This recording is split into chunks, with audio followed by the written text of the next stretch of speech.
Salam alaikum, mes chers amis. Est-ce que les grands tzadikim peuvent revenir aussi dans nos générations pour arranger des choses qu'ils avaient à arranger?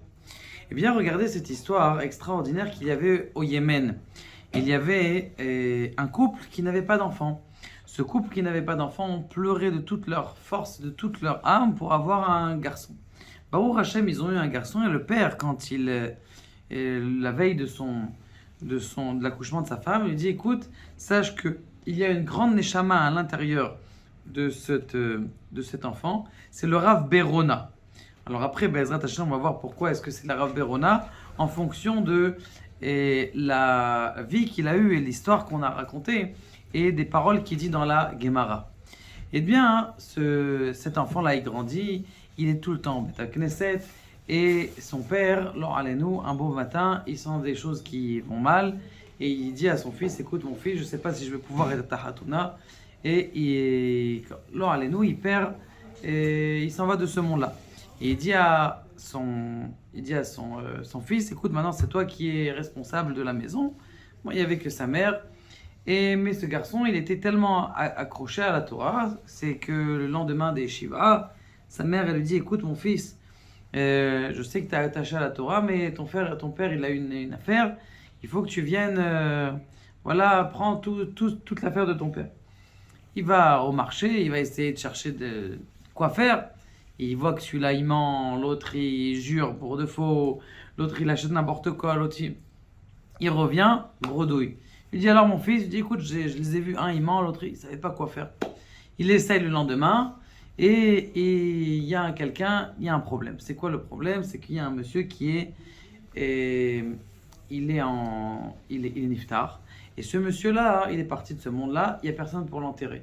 Et bien sûr, la Chevra Gadisha, elle veut son argent pour... Alors, vite, il rentre à la maison. Maman, il est où l'argent de papa? Il est là. T'as trouvé une affaire? Oui, j'ai trouvé une affaire. Très bien, il va, il paye la Chevra Gadisha, il a fait sa mitzvah, et il revient à la maison. Il est où ton affaire? Alors, il dit: écoute, c'est quelque chose qui coûte très cher, c'est pour ça que je l'ai enterré dans la terre, je l'ai caché.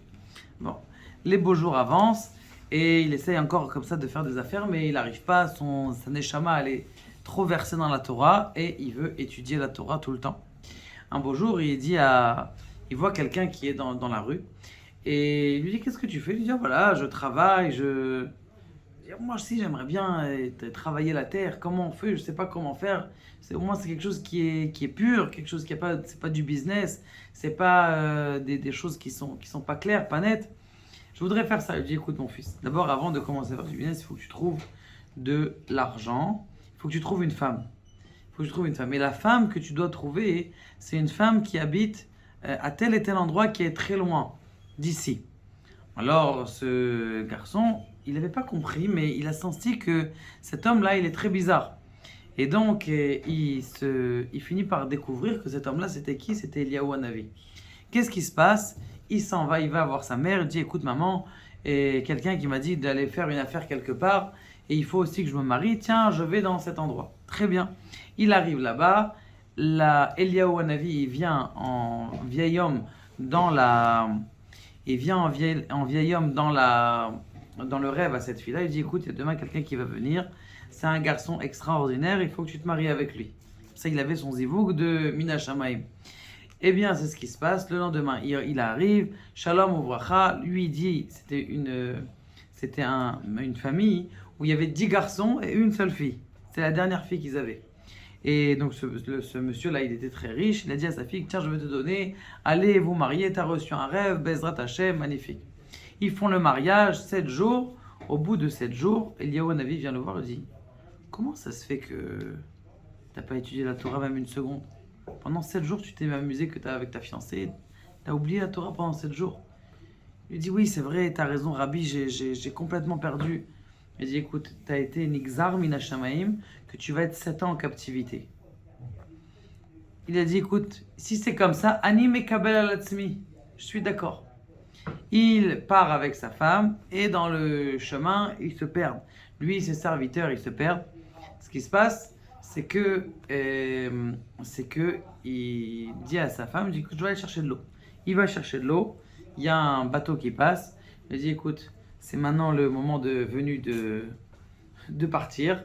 Et il savait que c'était Eliyahu Navi et il le prend avec lui. Il le prend avec lui, elle attend son mari un jour, 2 jours. Qu'est-ce qui s'est passé? Il va demander. Le serviteur allait le chercher, disparu. Bah là, Auto Adama, la terre, elle l'a avalé. C'est pas ce qui s'est passé.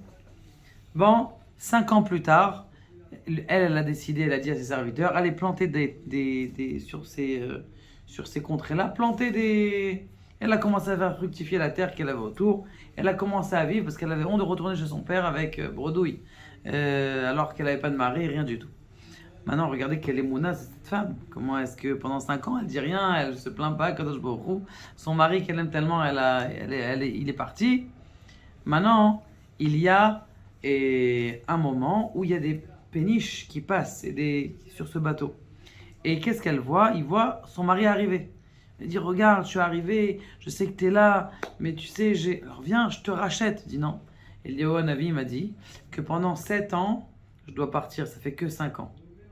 Là maintenant, je reste un petit peu avec toi, mais demain, je retourne avec mes 2 ans encore, il est parti, il est revenu. Et bien sûr, après 2 ans, il est revenu. Et Eliyahu Navi a dit ça, et c'est fini. Maintenant, ta Xéra, elle a terminé. Et Baruch Hashem, ils sont retournés chez leur mère, ils étaient contents et ils eurent beaucoup d'enfants. Et la fin est.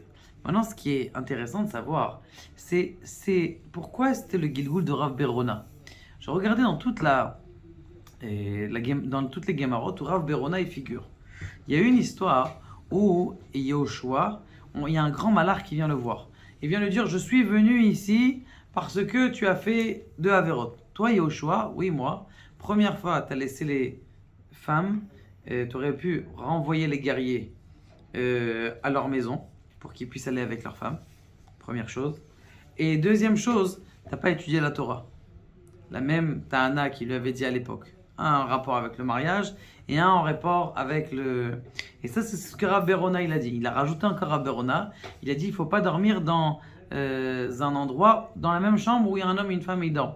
Pourquoi? Parce que ils n'ont pas d'intimité. Quand vous avez quelqu'un à la maison, il faut leur donner leur intimité qui soit complète. Il ne faut pas laisser un petit enfant là-bas dormir ou quelque chose comme ça. Ça, c'est ce que Rav Berona il a dit. Vous voyez que cette histoire-là, elle coule exactement, elle s'embranche exactement avec ce que cet homme il a vécu. Kaniré, que ce qu'il a dit dans la Gemara, parce qu'il avait ressenti ça et il est revenu le vivre après des années, ça fait combien Rav Berona, c'est des paroles de la Gemara, ça veut dire il y a 2000 ans. Il est revenu le vivre il y a quelques années ici alors qu'il était au Yémen. Que Kadosh Baruch Hu nous aide à comprendre les choses qui nous arrivent dans la vie.